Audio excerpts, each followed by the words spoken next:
The conclave of shards shimmered in the perpetual twilight of the Xylo's homeworld, a chamber carved from a single, light-year-spanning crystal that sang with the accumulated memories of 1 billion years. Gravity here was a suggestion, a gentle anchor in the heart of a nebula-like space where thrones of woven light drifted in silent, deliberate patterns. Upon these thrones sat the masters of the elder races, beings whose civilizations had watched stars be born and die, whose thoughts moved with the slowness of tectonic plates and the weight of galaxies. Kalen Vor, first voice of the Xylo's hegemony, felt the chill of the chamber not in his crystalline body, but in the core of his consciousness, a resonance of fear that had not been felt since the galaxy's primordial wars. His form, a tall, faceted humanoid shape of deep amethyst, pulsed with a slow, troubled light. Before him, the central datasphere, a swirling vortex of psionically rendered information, depicted the encroaching horror. It was not an armada. It was an absence, a moving stain of nothingness that devoured light, matter, and meaning itself, expanding from the galactic rim. They called it the Void Swarm, a name born of terror and incomprehension, for where it passed, there was only a profound and eternal silence. The debate, if such a glacial exchange of distilled concepts could be called that, had cycled for a millennia. The Glyptarch Imperator, a being of articulated obsidian and chitin whose empire spanned the dense core worlds, projected its thoughts with cold, pragmatic finality. The Grand Covenant is clear. In the face of an unassailable existential threat, each signatory is permitted to enact the protocol of seclusion. We will retract our fleets. We will harden our borders. We will raise the chronotomic shields around our core systems. The Glyptarch Imperator will endure as it always has. What the outer systems do is their own concern. The sentiment was a blade of ice in the conclave. It was a declaration of abandonment, a severing of ancient ties, but it was logical. The swarm was not a conventional enemy. It could not be fought with energy weapons or kinetic strikes. It did not communicate. It did not negotiate. It simply consumed, and the psychic dread that preceded it shattered the minds of any sentient beings who got too close, leaving entire fleets adrift. Their crews turned to mindless, screaming statues. A soft, melodic chime entered the psychic space, the voice of the Lumina, beings of pure, coherent energy that inhabited the coronas of blue giant stars. Isolation is a temporary solution to an eternal problem, the Lumina representative, a being of swirling, incandescent gold, pulsed. The physical realm has proven fallible. Its laws are being unwritten by this phenomenon. The Lumina propose a different path, ascension. We will shed the last of our material anchors and transition to a higher plane of existence. We invite all who are capable to prepare for the great journey. The universe of matter is a failing vessel. It is time to disembark. Another form of abandonment, more elegant, more philosophical, but abandonment all the same. Kalen Vor felt a familiar wave of weariness wash through him. He had seen this before in the fading days of forgotten empires. When faced with true oblivion, the great and ancient civilizations always chose to save themselves, to preserve their precious billion-year-old cultures by turning inward, by closing the door on the universe that had birthed them. They had grown too old, too vast, too afraid of loss.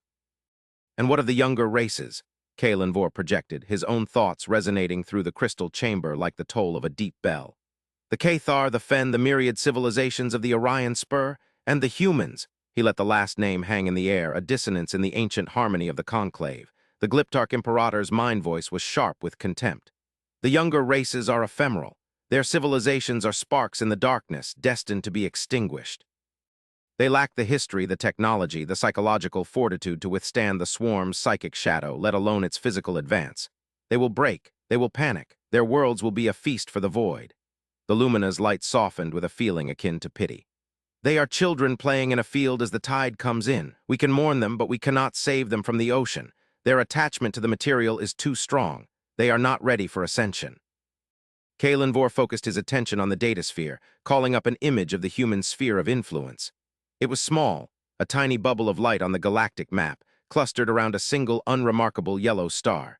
They had been spacefaring for a mere handful of millennia, a blink of an eye to a Xylos. Their history was a chaotic, violent storm of self-inflicted conflict and breathtakingly rapid innovation. They were emotional, illogical. Driven by strange chemistries and fleeting lifespans, they were, by every metric of the elder races, inferior. They were unstable. Their communications were a cacophony of unstructured noise. Their art was raw and painful. Their philosophies were a tangled mess of contradictions. And yet, There was something about them that had always unsettled Kalen Vor. A relentless, stubborn persistence, a capacity for radical change that bordered on the terrifying. While the elder races had spent eons perfecting their forms, their societies, their art, the humans had spent their brief history constantly reinventing themselves, tearing down their own creations to build something new from the rubble. They have not responded to our advisories, Kalen Vor stated, his gaze fixed on the human sector. All other younger races have either sent pleas for aid or have fallen into panicked silence as the swarm approaches their borders. The humans have done neither. Their communication networks are ablaze with activity, but none of it is directed outward. It is all internal. The Glyptarch Imperator scoffed, a dry, rasping thought. They are likely tearing themselves apart. It is their nature. Faced with a true external threat, their fragile social structures will have imploded. They are doing the swarm's work for it. Kalen Vor was not so sure. He had studied their history.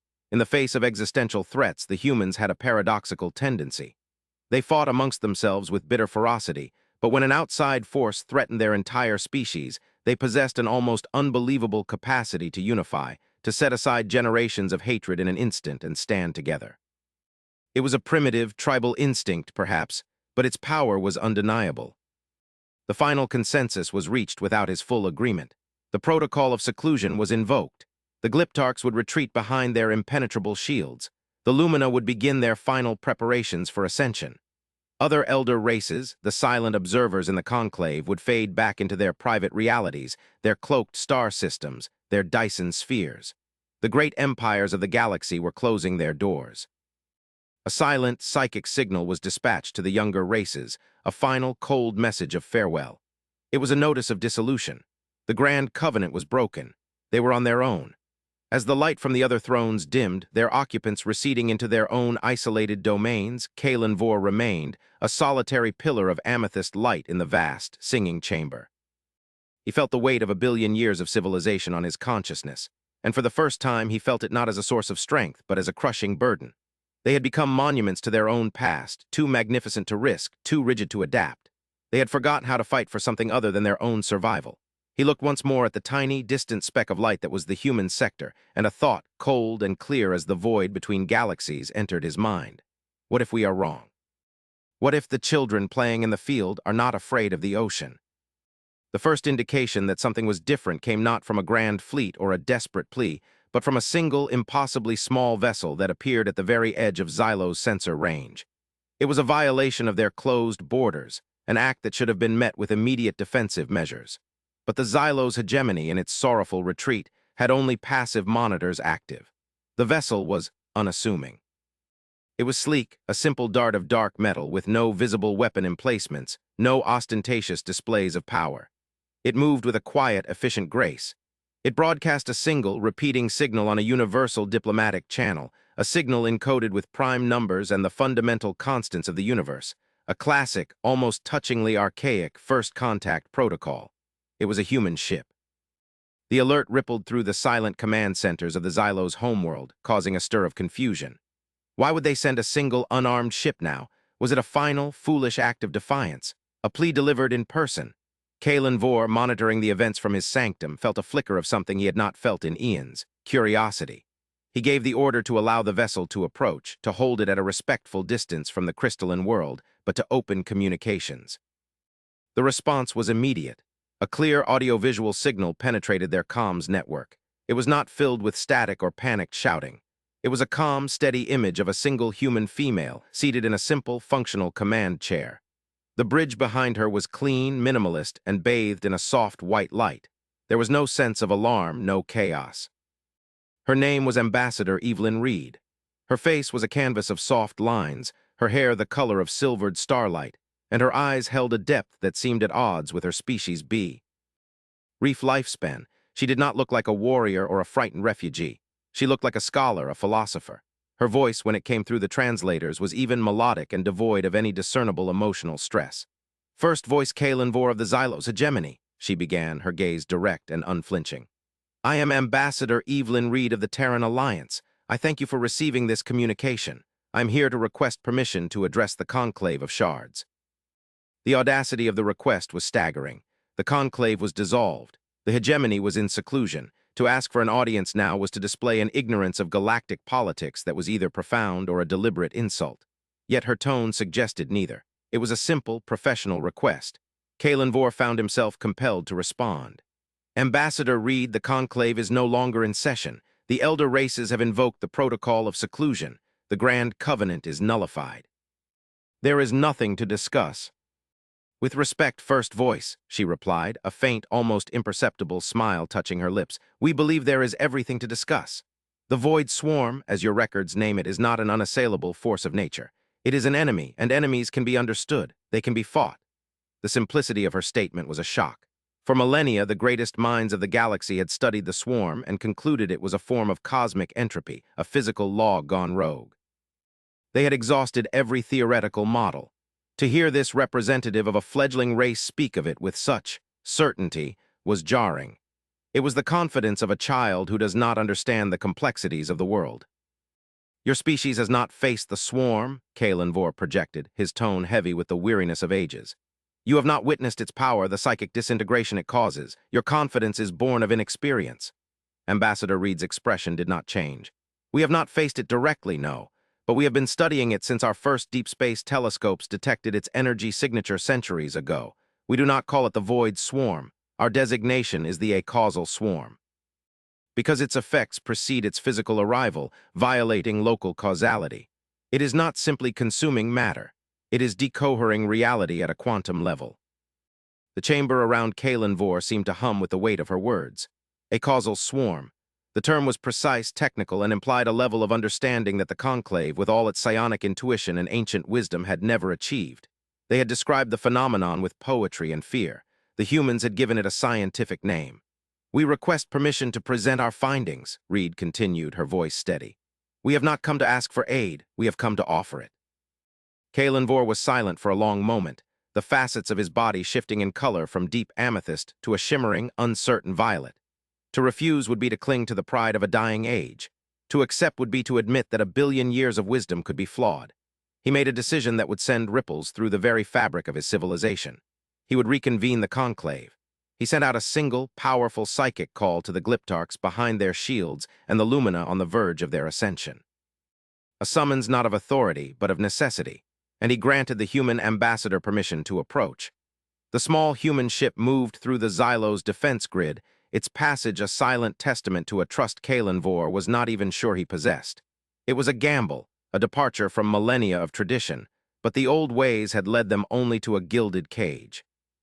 The conclave of shards reformed, not with its old grandeur, but with a palpable sense of tension and resentment. The Glyptarch Imperator's throne was a shard of pure darkness radiating impatience. The Lumina representative was a flickering, distracted flame of light, its attention torn between the material world and the transcendence it so desired. They had answered the summons out of a grudging respect for Kalenvor's age and position, but their minds were closed. In the center of the vast chamber, a holographic image of Ambassador Evelyn Reed appeared, life-sized, standing on the projected bridge of her ship. She was a stark contrast to the ethereal and monolithic beings around her, a small, soft-fleshed creature, a transient being of blood and bone, daring to stand in a hall of gods. You have brought us here for this, First Voice?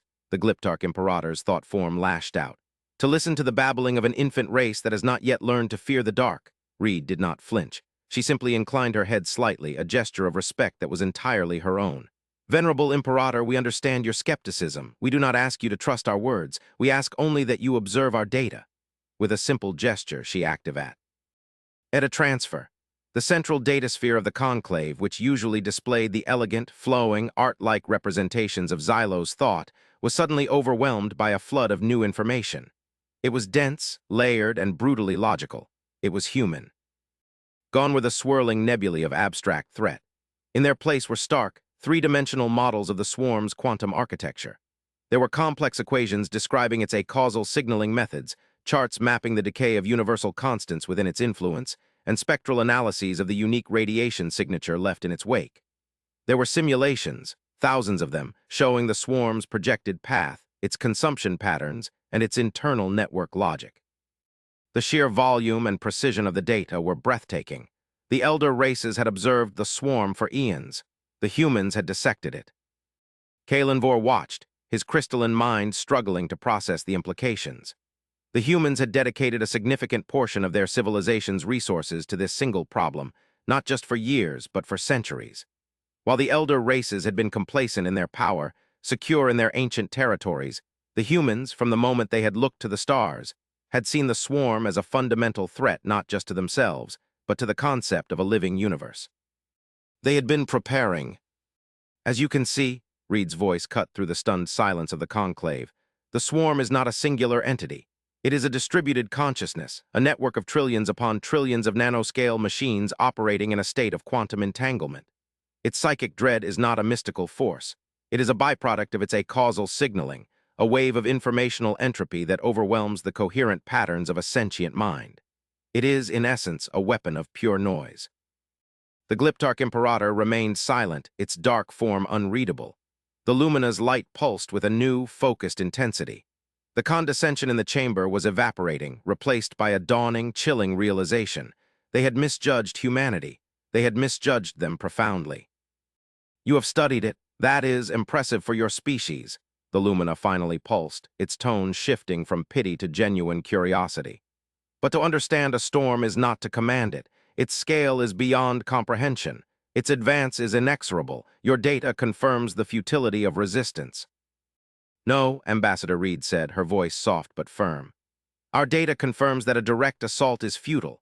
Brute force will not work against it any more than one can punch the ocean into submission.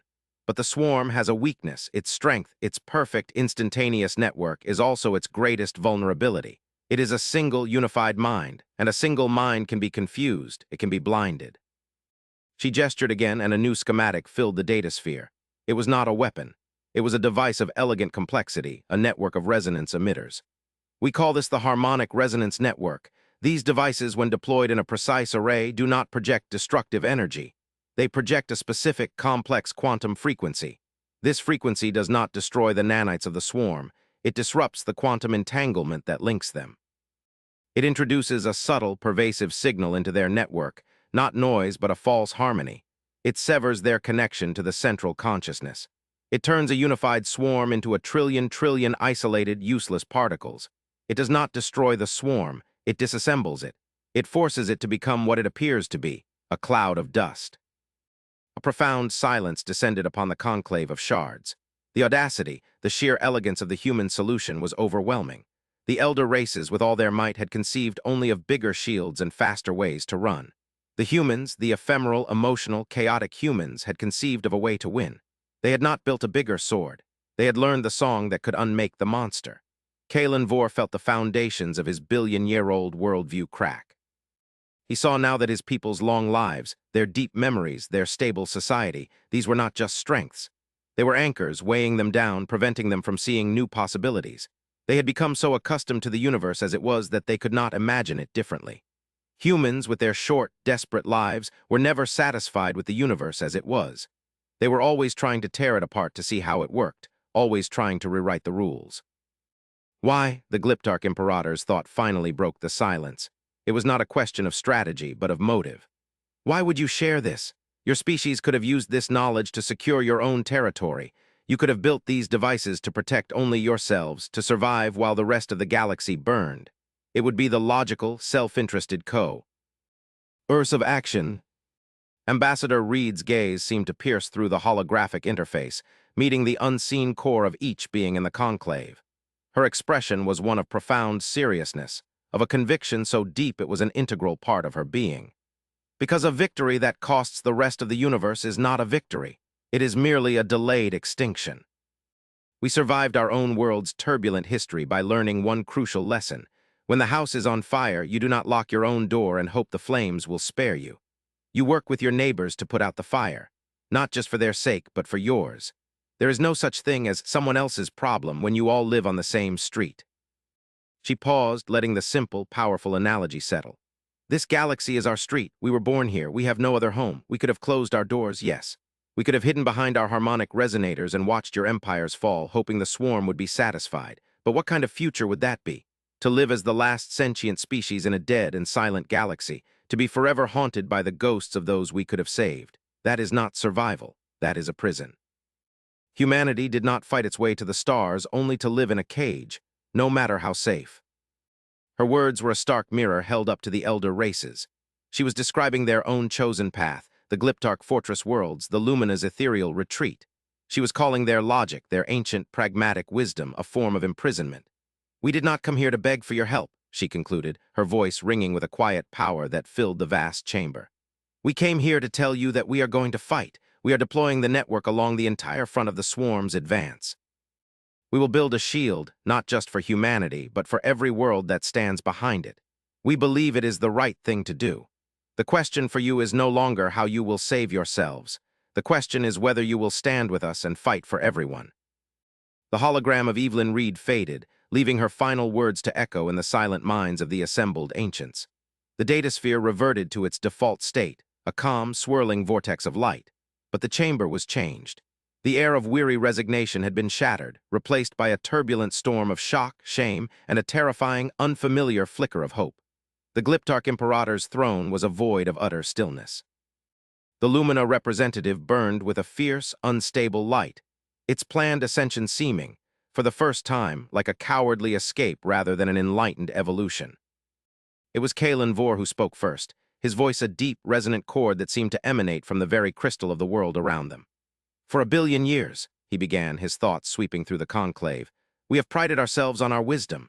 We have measured our worth in the length of our histories, the stability of our empires, the depth of our philosophies. We looked upon the younger races as children to be pitied, guided, or ignored. We saw their brief, chaotic lives as a weakness. We saw their passionate emotions as a flaw. We were wrong."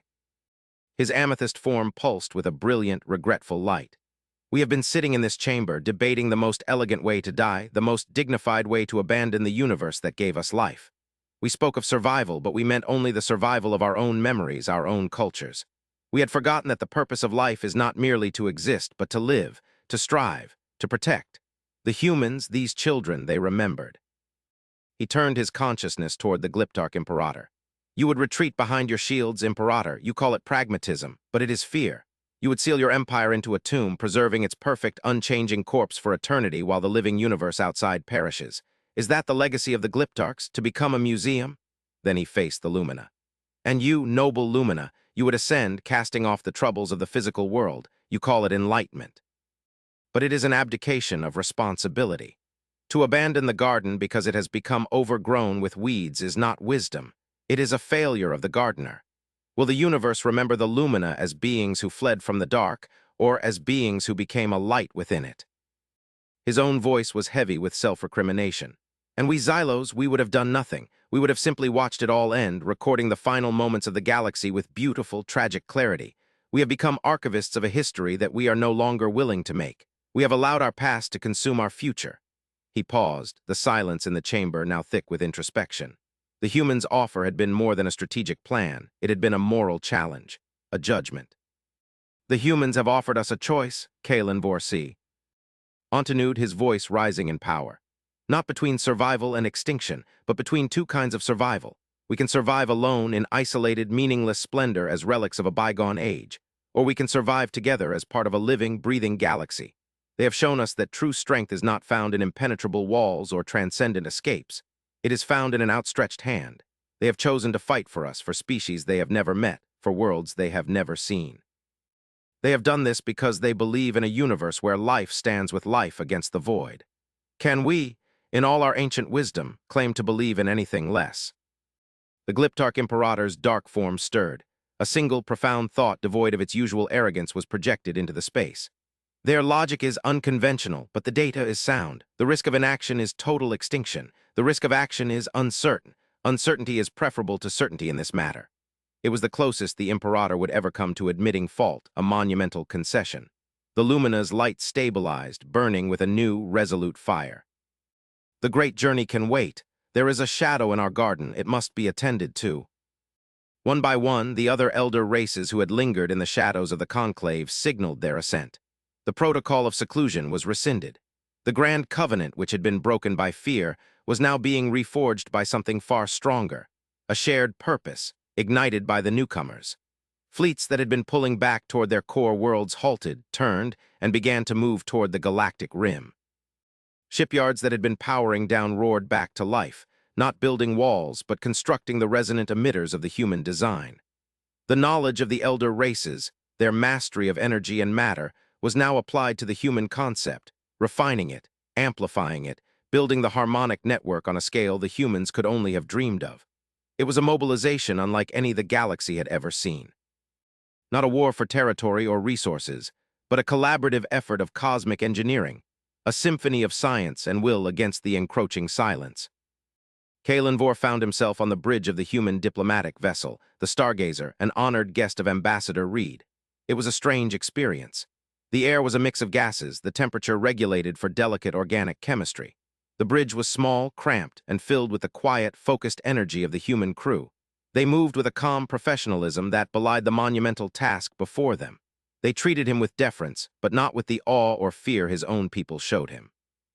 To them, he was not a living god-emperor of a billion-year-old civilization. He was an ally, a colleague. It was refreshing. He watched with Reed as the grand strategy unfolded on the main view screen. It was a map of the galactic arm, the swarm a colossal stain of black. But now, pinpricks of light were appearing all along its edge. Each light was a fleet, Glyptarch battle constructs, elegant Lumina light skimmers, Xylo's crystal ships, all deploying the human-designed emitters. The first phase of the operation began. A signal, coordinated from the Stargazer, activated the network. A wave of pure, complex harmony, invisible and silent, washed across the star fields. It was a song of quantum coherence, a counter-frequency to the swarm's song of entropy. The effect was instantaneous and utterly spectacular. The leading edge of the swarm, which had been a roiling, terrifying wall of absolute blackness, seemed to dissolve. It did not explode. It did not burn. It simply lost its cohesion. The acausal dread that preceded it vanished, replaced by a profound psychic quiet. The terrifying, unified consciousness shattered into a trillion disconnected motes. The blackness faded into a translucent, harmless cloud of inert nanites, a cosmic dust storm that would disperse over the eons. Star systems that had been on the verge of being consumed were saved. Worlds that had fallen silent began to stir as the psychic pressure lifted. Across a front thousands of light years long, the silence was broken. A wave of relief, of pure, unadulterated triumph, washed through the Allied comms channels. Cheers from 100 different species in 100 different languages and forms echoed through the bridge of the Stargazer. Kalenvor watched the human crew. They smiled, they clasped each other's shoulders, but there was no wild celebration. There was a quiet satisfaction, the look of professionals who had completed a difficult job. Ambassador Reed watched the view screen, her expression serene, her silver hair catching the light of the saved stars. "It is done," Kalenvor said, his own consciousness filled with an awe he had not felt since he was young, watching the formation of a new nebula. "You have done the impossible." "This was the first step," Reed Rep lied, her gaze still fixed on the dissipating cloud. "We have stopped the bleeding. Now we must understand the wound." Her words were cryptic, and a new sense of unease settled over Kalenvor. As the swarm's informational noise cleared, the advanced sensors of the Allied fleet, particularly the sensitive arrays on the human ships, were free to scan the region with unprecedented clarity. A junior officer on the bridge suddenly stiffened. "Ambassador, I'm picking something up." From the heart of the now inert swarm cloud, it was being masked by the swarm's own quantum chatter. On the main screen, a single point of data appeared. It was a signal. It was unbelievably faint, ancient, and deeply ordered. It was not a natural phenomenon. It was a message, repeating on an endless loop buried for untold eons. "Isolate it," Reed commanded, her voice suddenly sharp. "Put it through the primary translation matrix." The humans' linguistic and code-breaking systems, Kalenvor knew, were legendary. They could decipher languages from mere fragments, a skill honed by their own chaotic history of countless forgotten tongues. The matrix worked, algorithms parsing the alien syntax, finding patterns, building a lexicon. And then the message began to scroll across the screen in the stark, simple text of the human universal language. It was not a threat. It was not a declaration of war. It was a lament, a warning, an epitaph. "We are the forerunners. If you are receiving this, we are long dead. We have failed. The tool has outlasted the hand. We built the swarm not as a weapon, but as a creator. A terraforming engine to seed life across the barren galaxies. It was our greatest achievement, our gift to the cosmos." The bridge of the Stargazer was utterly silent. Every crew member and Kalenvor himself was frozen, reading the words that flowed from an impossible past. But we found something in the great empty between the galaxies. Not a swarm, not a force of nature. A single vast consciousness, a mind that considers entire realities to be its sustenance. It does not travel through space, it expands its own. We called it the Eater of Dimensions. It consumed our worlds, our stars, our very history. In our desperation, we turned our great tool into our last weapon. We reprogrammed the swarm, gave it a single, final directive to build a wall. To create a zone of absolute reality decay and a causal barrier that the Eater could not cross. The swarm was not a cage for you. It was a cage for it. The text scrolled on, a ghost's cry across billions of years. We unleashed the swarm and aimed it at the Eater's point of entry into our universe. It was a sacrifice. Our entire civilization, our arm of the galaxy, everything we were, we fed to the swarm to give it the mass and energy it needed to form the barrier. We are the fuel for the fire that holds back the true darkness. We do not know if it worked. We only know that our time is over. If you have defeated the swarm, if you have dismantled our wall, then you have just opened the door. We are sorry, we had no other choice, flee or prepare. The message ended. It began to repeat, a timeless echo of a civilization's final scream. The triumph of moments before curdled into a cold, existential dread far more profound than the psychic fear of the swarm. They had not defeated an enemy. They had dismantled a shield. The void swarm, the great galactic terror, had been a desperate, horrifying act of self-sacrifice. It had been a cage, and they had just picked the lock. On the view screen, far beyond the dissipating dust cloud of the swarm, at the very edge of sensor range, a new reading appeared. A distortion. A patch of space where the light from distant galaxies was beginning to bend, to stretch, to vanish, as if being consumed by something that was not merely there but was becoming there. Kaylin Vore looked at the impossible reading, then at the face of Ambassador Evelyn Reed. Her calm, professional demeanor was gone. In its place was a look of immense gravity, of a burden so heavy it could crush stars. But there was no fear in her eyes. There was only resolve. He realized in that moment the true nature of humanity's strength. It was not their technology, not their logic, not even their unity. It was their unending, irrational, and absolutely magnificent stubbornness. They had faced their own extinction countless times on their little world, and every single time they had refused to accept it. They had looked into the abyss, and the abyss had blinked first. He thought of the closed doors of the elder races, the shields, the planned ascensions. They had been so proud of their wisdom, their caution. But they had only been building more elaborate tombs. The humans had not closed their door. They had kicked it open, strode out into the burning house, and invited everyone to help them fight the fire. And now they had learned the fire was 1,000 times larger than they had ever imagined. The entire universe was the house, and a new, far greater darkness was coming. Kaylin Vore looked out at the stars, at the new, encroaching anomaly, and for the first time in a billion years, he did not feel the weariness of an ancient being at the end of all things. He felt the dawn, a terrible, beautiful, and uncertain dawn. The galaxy was larger, scarier, and more wonderful than his civilization had ever dreamed, and he was not facing it alone. He was facing it alongside these strange, ephemeral, emotional creatures who, when told that the darkness was coming, had the audacity to light a candle and stand their ground. The age of the elder races was over. The age of humanity and all who chose to stand with them had just begun.